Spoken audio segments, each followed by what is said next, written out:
कहा गया है for what value of an alpha tarbuzar f are the nth term of two APs। दो AP की बात हो रही है, एक AP बेटा ये है और दूसरी AP आपकी ये वाली है, लेकिन इसके अंदर एक वर्ड आ रहा है इक्वल।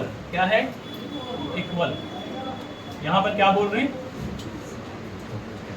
इक्वल कह रहे हैं और इसका मतलब है कि यहां पर दोनों APs आपस में इक्वल है। अच्छा एक बात पहले चीजें तैयार करते हैं। 63, 65, 67 बच्चों जरा अच्छा क्वेश्चन है, सही से सुनने की जरूरत है। जूनियर वर्दा सुनो बेटा। एक एपी है, दूसरी एपी है 3, 10, 17 शारिक और यहया। सुन लीजिए, ये दोनों सॉरी यहया तो आपके भाई हैं, ये दोनों एपी इक्वल हैं। सुनो, दोनों एपी इक्वल हैं। जब दोनों एपी इक्वल हैं तो दोनों के जो फॉर्मूले क्रिएट करेंगे an = a + n - 1 * d, वो आपस में इक्वल हो जाएंगे कि नहीं होंगे? जाहिर है कि वही तो एपी के फॉर्मेट में जाएगा।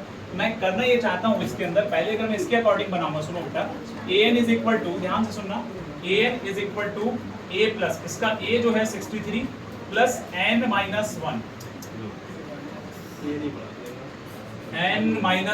वेट यहाँ पर है n - 1 * d। बेटा d कितना होगा? d कितना होगा?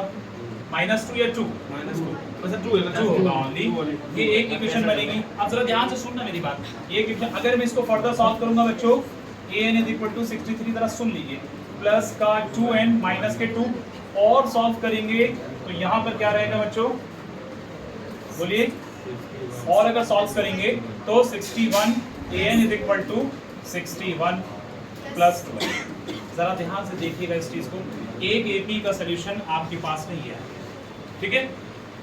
दूसरी एपी की अगर हम बात करेंगे बच्चों, ध्यान से देखना, an = 60, ये क्या है 3 प्लस n - 1 * d, 10 में 3 जाएंगे तो 7। ध्यान से सुनो, यहाँ आपके पास an = 3, अब यहाँ क्या होगा 3 प्लस 7n -7, तो -7 में 3 जाएंगे, कितना बचेगा बोलो? an = -4, तो 7n - 4 भी तो लिख सकता हूँ मैं। ये वाली दूसरी एपी होगी, लेकिन बेटा ये वाली एपी, ध्यान से देखो, ये वाली एपी और आपकी ये वाली एपी, यानी एक एपी आपकी ये वाली थी और एक एपी आपकी है, ये दोनों की दोनों एपी आपस में इक्वल है। दोनों एपी आपस में इक्वल है, तो बहुत सीधा सा है कि यहाँ पर हमें दोनों को बराबर 61 प्लस, सुन लीजिए, 61 प्लस 2n = 7n - 4।